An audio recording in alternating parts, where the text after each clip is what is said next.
seen that in Maryborough.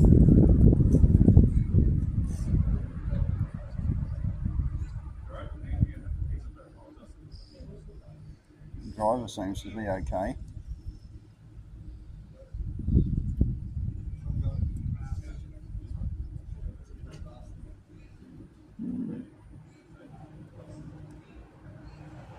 Like a bloke, he tries running over me all the fucking time and I'm having charges and that. They won't do fucking nothing about it. About what? They're fucking trying to run over me. Who did?